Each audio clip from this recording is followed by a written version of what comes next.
Imagina só, existe uma praga minúscula, quase invisível, que está travando uma guerra bilionária contra algumas das nossas frutas favoritas. E o desfecho dessa guerra está sendo decidido agora, não em campos de batalha, mas em laboratórios, numa escala microscópica. Olhando assim de primeira, ela até parece uma mosquinha de fruta comum, sabe? Inofensiva. Mas ela tem uma arma secreta. Uma arma que transforma ela num dos insetos invasores mais destrutivos do mundo. E o impacto dessa arma é gigante. Em alguns casos, até 30% de toda a produção de frutas como morangos e mirtilos é simplesmente perdida, destruída. Imagina só o prejuízo que isso representa tanto para os agricultores quanto para o mercado. Certo, então bora mergulhar nisso. Nesta análise, a gente vai entender quem é essa praga bilionária e por que as nossas soluções de hoje em dia estão falhando. Depois, vamos ver como as próprias plantas oferecem uma alternativa natural, o grande desafio que essa alternativa enfrenta e como a nanotecnologia surge como uma solução totalmente inesperada. E por fim, vamos explorar o que o futuro nos reserva. Beleza, então, para começar, vamos dar nome aos bois. A nossa antagonista aqui é a Drosophila suzuki, que o pessoal também chama de Drosophila da asa manchada. E o que faz ela ser tão diferente? É o seguinte, a mosca de fruta comum ataca frutas que já estão maduras, caindo do pé. A fêmea da Drosophila suzuki não.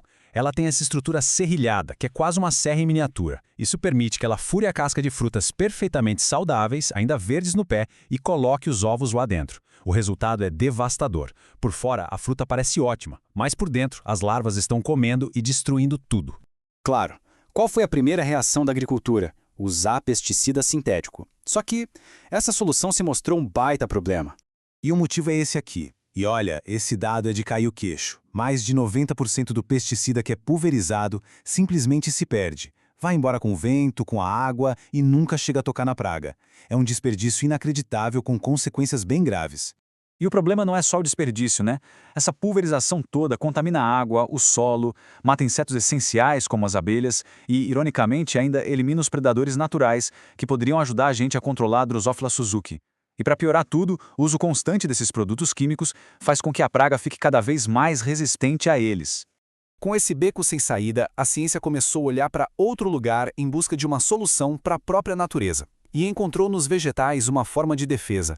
E aqui a gente entra num conceito-chave, o de pesticida biorracional. A ideia não é simplesmente matar tudo que aparece pela frente, mas ser seletivo. É usar um franco-atirador em vez de uma bomba. Esses compostos naturais miram especificamente na praga, poupando os insetos bons e o meio ambiente. E olha só, a pesquisa já tem um alvo bem claro. De todos os compostos de plantas que foram testados para ver se matavam a Drosophila suzuki, a esmagadora maioria, quase 72%, são óleos essenciais. Fica muito claro que eles são a principal aposta da ciência nessa luta. E a estratégia aqui é super inteligente, porque ela é dupla. Não é só para eliminar a praga, mas também para controlar o comportamento dela. De um lado, tem pesquisas olhando o poder letal de compostos de plantas, como hortelã e alecrim. Do outro, estudam plantas que podem alterar como a mosca se comporta, seja para repelir ela ou até para atrair para uma armadilha. É uma abordagem completa, de ataque e defesa. Então, parece que a gente achou a solução perfeita, né? Óleos essenciais, uma arma natural e seletiva. Mas, como em toda boa história, tem uma reviravolta. Eles têm uma fraqueza bem crítica. Aí fica aquela pergunta no ar, né? Se esse negócio é tão bom, por que as plantações não estão todas protegidas com ele? A resposta está na própria natureza desses óleos. Pois é, o problema é esse. A mesma reatividade que torna os óleos tóxicos para a praga também faz com que eles sejam super instáveis. Eles simplesmente evaporam, se degradam muito rápido com o sol, a chuva, o calor do campo. Manter uma dose forte o suficiente para proteger a colheita se torna quase impossível na prática. E é aqui que a história dá um salto e fica sensacional. A solução para esse problema da natureza vem de um campo que, a princípio, não teria nada a ver: a nanotecnologia. Então a grande questão passa a ser essa. Como é que a gente faz para proteger o protetor? Como dar a essa arma natural a durabilidade que ela precisa para funcionar no mundo real? A resposta está nessa palavra aqui, nanoencapsulamento. E a analogia do carro blindado microscópico é perfeita. Os cientistas basicamente pegam as moléculas do óleo essencial e envolvem elas numa cápsula protetora minúscula. Isso protege o óleo do ambiente e permite que ele seja liberado aos poucos, de forma controlada, exatamente onde e quando precisa. O processo, então, é mais ou menos este. Primeiro, se extrai a arma natural da planta.